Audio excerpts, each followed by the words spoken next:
In ancient China, Emperor Khan watches as his daughter, Turandot, rushes into the throne room and trips over a hole in the carpet, bursting into tears. The carpet symbolizes the entire continent, and the hole represents Malvia, a small, peaceful kingdom with which the empire has yet to form diplomatic ties. Determined to complete the map, Khan sends a military expedition to Malvia, led by General Bo Yan.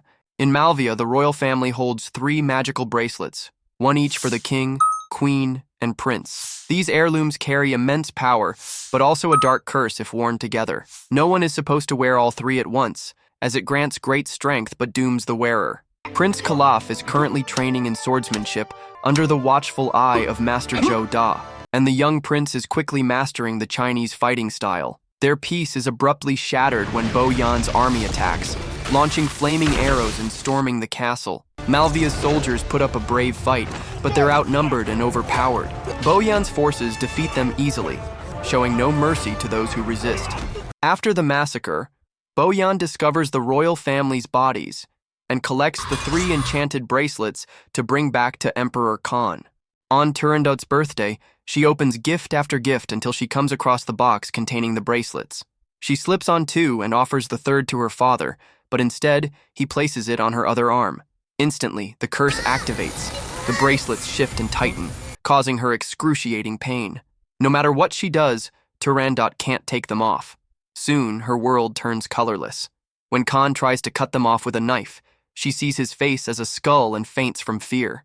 Later, the high priest informs Khan that the curse can only be lifted by a future suitor. When Turandot turns 15, she will present 3 riddles. Anyone who solves them will break the curse, but if they fail, they'll die. If no one succeeds by her 18th birthday, her heart will freeze over, and she'll go mad. Meanwhile, it's revealed that Zhou Da survived and escaped with Prince Kalaf, who now suffers from complete memory loss. To protect him, Zhou Da renames the boy Blue Eyes and takes him to his hometown, where they reunite with Zhou Da's family. Blue Eyes quickly bonds with Zhou Da's daughter, Luer. Years pass, and Blue Eyes grows into a teen obsessed with learning the art of fireworks. Luer, like a sister, often teases and distracts him during practice. Her prank destroys his firework and uses up his last batch of gunpowder. Feeling guilty, she takes him to a secret fireworks mine, where they sneak in to observe the masters crafting magical fire displays that burst into shapes like phoenixes. Their spying doesn't go unnoticed. A guard spots them, and they flee through the tunnels, dodging obstacles and using furniture to block the guards. Just as they're about to be caught, one of the firework masters tosses a few sparks at the guards, buying the duo time to escape through a hidden passage. Back at the palace, Turandot has grown into a stunning but emotionally cold young woman. Bo Yan checks in on her progress, and Emperor Khan orders him to train her. Reluctantly, Turandot faces Bo Yan in combat. Due to the curse, she has enhanced speed and reflexes, making her nearly untouchable at first. But when Bo Yan breaks her loom to grab a wooden rod, she loses her temper and goes on the offensive, revealing that her sword skills are still unrefined. Frustrated by his critiques, Turandot bolts outside at lightning speed and dares him to cut her cheek. Bo Yan switches to a real sword and, using its reflection, manages to outmaneuver and disarm her. At that moment, Blue Eyes and Luer emerge from the tunnel, arriving in the palace garden. Seeing Bo Yan restraining Turandot, Blue Eyes misreads the scene and jumps in to defend her, using her own sword. Thanks to Zhou Da's training, Blue Eyes holds his own, and Bo Yan immediately recognizes his fighting technique. It's unmistakably Zhou Da's style. The fight between the two continues fiercely, with both exchanging powerful blows. Bo Yan eventually gets the upper hand thanks to his experience and is just about to stab Blue Eyes when Luer intervenes and prepares to strike. But Turandot suddenly steps in, and his sword shatters upon hitting the magical bracelets on her arm. Just then, a group of palace guards arrive to arrest the intruders, but Turandot steps in and declares that they're under her protection. She announces that she'll now be training Blue Eyes personally. From that day on, the two teens train together with their swords every day, slowly growing closer. Turandot becomes impressed with Blue Eyes, realizing he can match her skills despite the curse enhancing her speed and strength. One afternoon during a training session around the palace grounds, Blue Eyes accidentally touches her bracelets. In that moment, he experiences intense flashbacks of his homeland being invaded, though he doesn't understand what the visions mean. Meanwhile, Bo Yan approaches the high priest and asks for unmatched power. Deep within a hidden cave, beside a quiet underground lake, the priest attempts a magical ritual that begins to cover Bo Yan in gold. But the transformation fails, and the gold vanishes. Bo Yan begins to suspect that killing Emperor Khan might be the key to gaining power. The priest, however, suggests another option: marrying Turandot. Sometime later, Blue Eyes misses Turandot so much that he sneaks into the palace on a full moon night, the one night he's supposed to stay away. Inside her room, he finds her tied up in magical fabrics, struggling. Ignoring her pleas to leave, he starts cutting the bindings. The bracelets are digging painfully into her skin. As soon as she's free, the curse activates again. Turandot's eyes change, and she sees Blue Eyes as a walking skeleton. Possessed by the curse, Turandot turns the enchanted fabrics into weapons and attacks Blue Eyes. He defends himself with his sword and speaks to her with heartfelt honesty, trying to reach the real her. His words snap her out of the trance, but she's furious he broke her trust and risked his life. A few days later, Blue Eyes becomes an official royal guard. He's assigned to help protect Prince Uthong of Lamphu during his visit for the local festival. Turandot, still isolated inside the palace, spends her time working with her looms, using the curse's power to move faster. Though many men have already died trying to solve her riddles, Khan insists she give the newly arrived prince a chance. Back in town, Blue Eyes gets some time off and enjoys the festival with Liuer and her friend Yuang. They spot Yuthong showing off a beautifully crafted dagger. Liuer playfully uses her whip to knock it out of his hand, and Yuang catches it, then runs off. Yuthong takes off after him. After a wild chase through the streets and rooftops, he manages to catch Yuang, but not before Yuang throws the dagger to another friend and yells for him to keep running. Meanwhile, Uthong's bodyguard tries to take down Liuer. She's too quick, using her whip and agility to avoid every strike. She escapes by climbing a fragile wooden structure, which the bodyguard attempts to collapse, but she leaps away just in time. Just then, Uthong appears while chasing the second thief, but the collapsing structure nearly crushes him. Blue Eyes dives in and saves him just in time. Afterward, he makes Liuer return everything they took. Is she your girlfriend? You're mistaken. She's my sister. Hey, who's your sister? Do we look siblings? Let's go. And gives Uthong a tour of the festival. He even takes him into the mines and creates a small tree-shaped firework as a blessing for the prince. Uthong opens up, saying he's come to answer Turandot's riddles. His brother died attempting the same. Realizing that Blue Eyes is in love with the princess, Uthong declares him his sworn brother. The next day, Uthong visits Turandot under the pretense of accepting the riddle challenge, but instead, he pulls out a dagger and tries to kill her in revenge for his brother's death. Turandot reacts instantly, catching the dagger mid-air. She commands her magic threads to disarm the bodyguard and capture Uthong.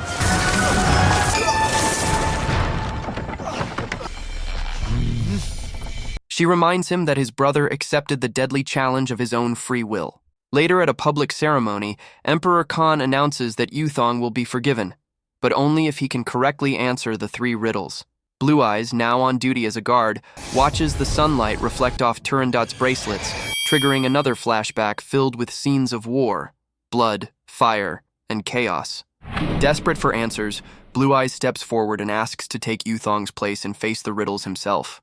Khan questions his motives, and Blue Eyes lies, saying it's his responsibility as Uthong's sworn brother. No, Blue Eyes, are you mad? You can't do this! As the crowd cheers and chants in support, Khan agrees to give Blue Eyes a chance. The high priest steps forward and begins the ritual, explaining the rules. If Blue Eyes answers correctly, fireworks will explode in celebration. But if he fails, he'll be executed on the spot. Turandot steps closer. Blue Eyes tells her he's doing this to save her, but she doesn't respond to his emotion. Instead, she calmly recites the riddle whispered to her by the cursed bracelets. What is born of darkness and dies at dawn? Blue Eyes focuses deeply, and suddenly a vision flashes in his mind. He sees his mother guiding him through the castle. The scene shifts to the day of the invasion. The king, badly injured, appears as the guards struggle to hold off the enemy. In desperation, the queen forces all 3 bracelets onto the king's arm, saying they have no other choice. As the bracelets fuse with him, the king gains immense power. The queen tries to fight beside him, but is pushed away. The curse consumes the king. He grabs a sword and charges into battle, cutting down enemy soldiers with unstoppable rage, roaring as he takes on dozens alone. Back in the present, the bell tolls. Time's up. With no answer spoken, Blue Eyes is dragged away to be executed. But just before he meets his fate, he has another vision. His mother urging him to flee with Joe-Da because he is the last hope of the kingdom. Taking this as a sign, Blue Eyes shouts, "The answer is hope!" One of the bracelets shatters, but it happens in the palace, out of sight. Before the execution can be carried out, Joe-Da leaps into action. He takes down several guards and hurls a spear to save Blue Eyes, catching him just before he falls into a pool of boiling water. Just then, fireworks light up the sky, proving the answer was right. Meanwhile, Bo Yan secretly steals a shard of the broken bracelet and gives a new order. Even if Blue Eyes answers another riddle correctly, stop the fireworks by any means. Master, not sleeping? Go away from here. Master, I seem to know them quite well. Quiet. Do you know who you are? Who am I? You are... Let's leave, all of us. Liu are too. We leave the great city. No. And even if I die, I am going to save her. The next day, it's raining as Turandot presents the second riddle. Women are admired for it, men are troubled by it, yet they both perish when it turns into unbreakable ice. Blue Eyes goes deep into thought. Another vision begins. His father, overtaken by the curse, sees everyone as skeletons and loses his grip on reality, even turning on his own men. Joe-Da flees with young Calaf, and the queen tries to defend them, only to be killed by the cursed king.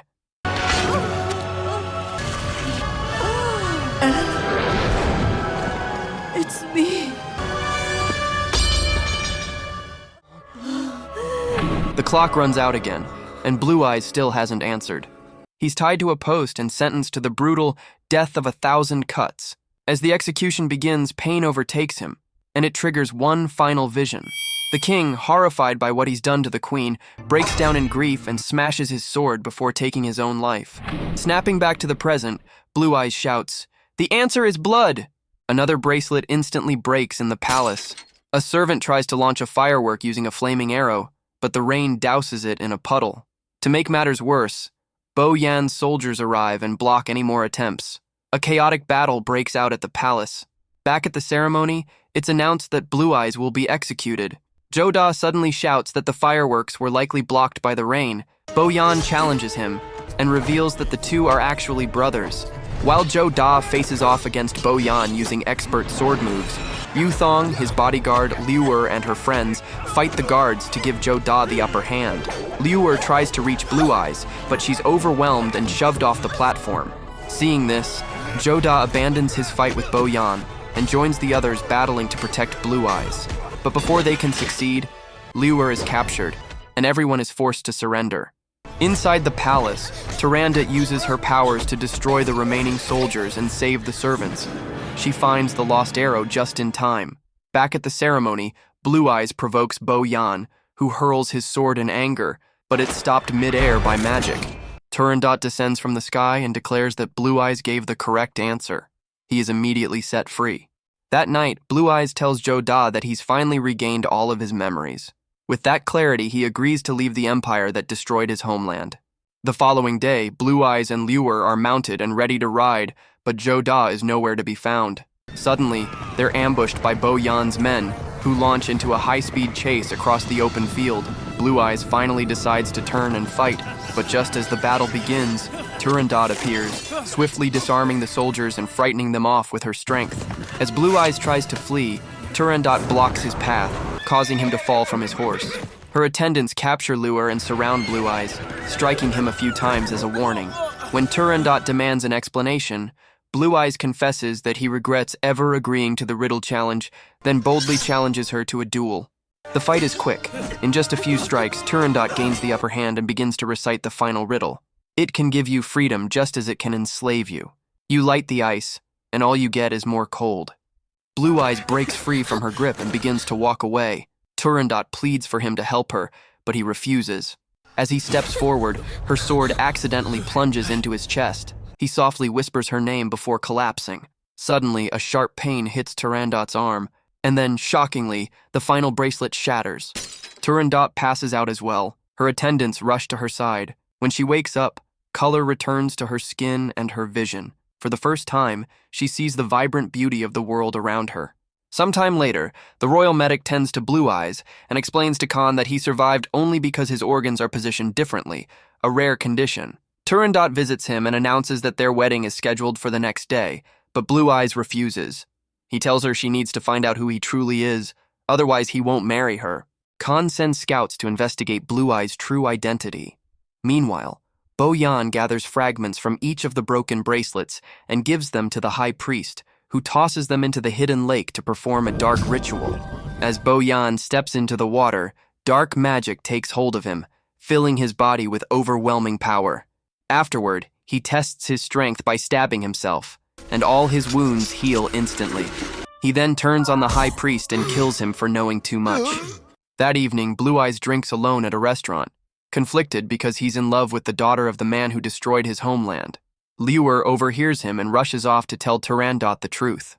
Meanwhile, Bo Yan visits Zhou Da to demand answers about Blue Eyes' identity. Zhou Da refuses, and the two fight.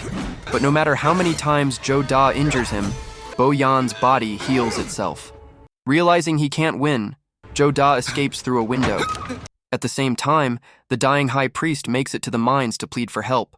Back at Zhou Da's house, Blue Eyes tries to enter, only to be captured by Bo Yan and his men. Just as they prepare to take him away, a mysterious group of warriors arrives, killing several of Bo Yan's soldiers. Their leader fires an arrow at Bo Yan, who catches it mid-air and threatens to kill Blue Eyes, knowing the archer is Turandot. Bo Yan then reveals he found a jacket bearing the Malvian royal insignia, proving that Blue Eyes is from the enemy kingdom. But Turandot doesn't care. Desperate to save him, she says she'll do anything, and Bo Yan demands she marry him. The next morning, Blue Eyes is brought before Khan. Despite knowing he's the enemy, Khan orders his release, grateful for how he protected Turandot, but Blue Eyes still burns for revenge. When Bo Yan tries to silence him, Turandot interrupts, bringing the high priest and the truth to light. She reveals that on the day Bo Yan led his army to Malvia, Khan's only order was to open peaceful relations. But Bo Yan believed Khan had grown weak and wanted to conquer more land, an idea supported by his soldiers. To justify war, Bo Yan murdered the envoy and framed Malvia for it, sparking the conflict. Back in the present, Bo Yan confirms the story is true. Without hesitation, he grabs a piece of armor and uses it to kill the high priest. He immediately calls in his troops, who storm the palace and begin slaughtering the servants. Then Bo Yan reveals he had smuggled in fireworks disguised as wedding gifts. He fires flaming arrows at them, intending to ignite chaos. But the firework master had anticipated this. The fireworks erupt into a massive dragon-shaped display that charges at Bo Yan's forces, wiping them out in seconds. Seeing his army fall so easily sends Bo Yan into a rage. He takes on several royal guards at once and kills them without breaking a sweat. Fueled by confidence, he challenges Emperor Khan for the throne.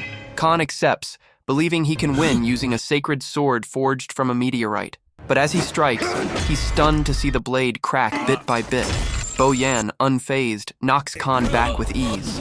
The remaining palace defenders, including Uthong's bodyguard and Liu Er with her whip, launch an all-out counterattack. The throne room erupts into an all-out brawl, with warriors showcasing their skills and unique weapons. Blue Eyes and Zhou Da team up to take on Bo Yan, but their weapons do nothing to him. They manage to knock him into a table, but Bo Yan grabs a dagger and hurls it straight into Zhou Da's chest. Enraged, Blue Eyes attacks again, but is quickly overpowered. Turandot jumps in to save him, but Bo Yan retaliates by choking her. He loosens his grip only when he sees Zhou Da rising to his feet. Bo Yan lunges at his brother and tries to kill him, prompting Liuer to lash out and snare his arm with her whip, but he flings her aside effortlessly. Blue Eyes throws a box at Bo Yan's head, giving Turandot the chance to drag him out of the palace. Bo Yan immediately gives chase, allowing Uthong and the others to finish off the last of his army and secure the palace. Turandot and Blue Eyes escape through a secret tunnel, leading them to the mines. There, they fire rockets at Bo Yan, but nothing harms him. He begins to destroy the mine, so Blue Eyes shoves Turandot out of the way just in time to protect her. Thinking quickly, Blue Eyes lights a batch of larger fireworks. The explosions blast apart Bo Yan's armor and scorch his skin, but he heals instantly, every time. Eventually, the blasts bring down a massive statue, which crashes down onto Bo Yan and pins him. Believing it's finally over, Blue Eyes and Turandot lean in to share a kiss. But suddenly, Boyan claws his way out of the rubble, still alive. Blue Eyes rushes him, only to have his sword broken and be thrown back. Turandot steps up to fight, and when Boyan hits her, she spits blood onto his shoulder. To their surprise, it actually burns his skin. Realizing the blood weakens him, Turandot tosses her blood-stained sword to Blue Eyes. He catches it mid-slide and drives it straight into Boyan. The blade pierces through this time, and Boyan ignites in flames, burning to ash. Blue Eyes immediately rushes to Turandot's side. She calls him by his real name, Kalaf, for the first time, and, with her final breath, tells him where to find the secret of the fireworks. She dies in his arms. Turandot. Turandot.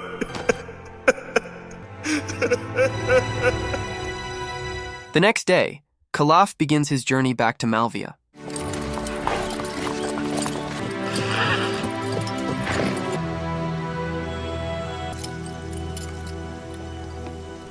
Along the way, he stops in every city and lights up massive, beautiful fireworks to bring joy and blessings to the people. When he finally returns home to rebuild his kingdom, Kalaf is crowned king and celebrates with a brilliant fireworks show.